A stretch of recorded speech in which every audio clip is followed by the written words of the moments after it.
കഴിഞ്ഞ കുറച്ച് ദിവസങ്ങളായി സുരേഷ് ഗോപിക്കെതിരെ വലിയ രീതിയിലാണ് ക്യാമ്പയിൻ നടക്കുന്നത്. തൃശൂർ പൂരം സുരേഷ് ഗോപി കലക്കിയതാണ് എന്ന തരത്തിലാണ് പ്രചാരണം. ആംബുലൻസിൽ വന്നിറങ്ങിയാണ് സുരേഷ് ഗോപി തൃശൂർ പൂരം കലക്കിയത് എന്ന രീതിയിലാണ് പല കാര്യങ്ങളും പറയുന്നത്.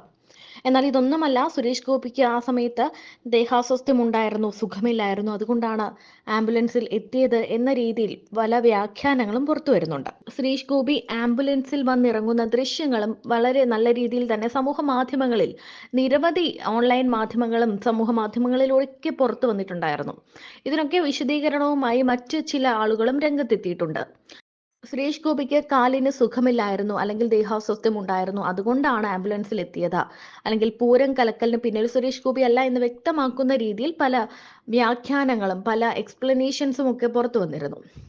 തൃശൂരിൽ പൂരം കലക്കിയത് കൊണ്ടാണ് സുരേഷ് ഗോപി അവിടെ ജയിച്ചത് എന്നാണ് ഒരു കൂട്ടർ പറയുന്നത്. അസൂയക്കാരാണ് അങ്ങനെ പറയുന്നതെന്ന് നമുക്ക് വ്യക്തമാണ്.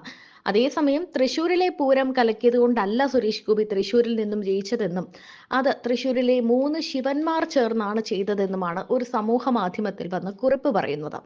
CPIയും CPMൽ ഒരു വിഭാഗവും കോൺഗ്രസും സുരേഷ് ഗോപിക്കുള്ള ജനപ്രീതിയും BJPയുടെ വളരുന്ന ജനപിന്തുണയും മറച്ചുപിടിക്കാൻ പൂരം കലക്കൽ വിവാദത്തെ പർവ്വതീകരിക്കുന്ന പശ്ചാത്തലത്തിലാണ് ഒരാളുടെ സമൂഹ മാധ്യമത്തിലെ ഈ പ്രതികരണം. തൃശൂരിന്റെ യഥാർത്ഥ പേര് തൃശിവ പേരൂർ എന്നാണ്.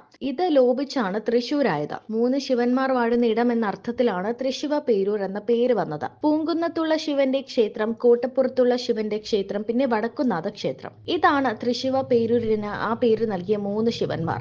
തൃശൂരിൽ സുരേഷ് ഗോപിക്ക് ജയം നൽകിയത് ഈ 3 ശിവന്മാരുടെ അനുഗ്രഹം തന്നെയാണെന്നാണ് ഒരു ഭക്തൻ സമൂഹ മാധ്യമത്തിൽ പങ്കുവച്ച കുറിപ്പിൽ പറയുന്നത്. അതേസമയം തന്നെ ജയിപ്പിച്ച തൃശൂരിന് വമ്പൻ പദ്ധതികളാണ് സുരേഷ് ഗോപി മുന്നിൽ നിന്ന് ഒരുക്കി കൊടുക്കുന്നത്. തൃശൂർ റെയിൽവേ സ്റ്റേഷൻ വികസന പദ്ധതി മുൻപ് അംഗീകരിക്കപ്പെട്ടിരുന്നതാണ്. എങ്കിലും കെട്ടിടത്തിന്റെ രൂപരേഖയിൽ തീരുമാനമായിരുന്നില്ല. കേന്ദ്രമന്ത്രി സുരേഷ് ഗോപി നിർദ്ദേശിച്ച ചില മാറ്റങ്ങൾ കൂടി ഉൾക്കൊണ്ടാണ് പുതിയ തീരുമാനം. ജില്ലാ കളക്ടറും ജനപ്രതിനിധികളും ഉന്നത റെയിൽവേ ഉദ്യോഗസ്ഥരും പങ്കെടുത്ത യോഗത്തിൽ തീർപ്പുണ്ടായിരിക്കുകയാണ്. ആരാധനാലയങ്ങളുടെ നാടുകൂടിയായ തൃശൂരിൽ പൈതൃകവും ആധുനികതയും സംയോജിക്കുന്ന വിധത്തിലുള്ള സ്റ്റേഷൻ കെട്ടിടമാണ് നിലവിൽ വരുന്നത്.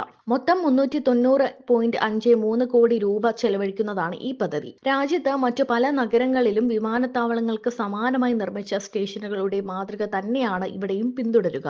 വരാനും പോകാനും വ്യത്യസ്ത കമാടങ്ങളാണ് നിർദ്ദേശിച്ചിരിക്കുന്നത്. മൊത്തം 3 നിലകളാണ്. താഴത്തെ നില പാർക്കിംഗ് അടക്കം വാഹനങ്ങൾ വന്നു പോകാനാണ്.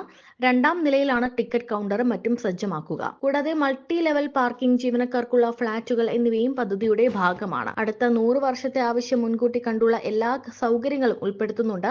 ഒപ്പം മികച്ച ഹോട്ടൽ കൂടി പദ്ധതിയുടെ ഭാഗമാകുമെന്നാണ് സൂചന. 4 പ്ലാറ്റ്ഫോമുകളുള്ള സ്റ്റേഷനിൽ മറ്റൊരു പ്ലാറ്റ്ഫോം കൂടി ഒരുക്കാനും പദ്ധതിയുണ്ട്.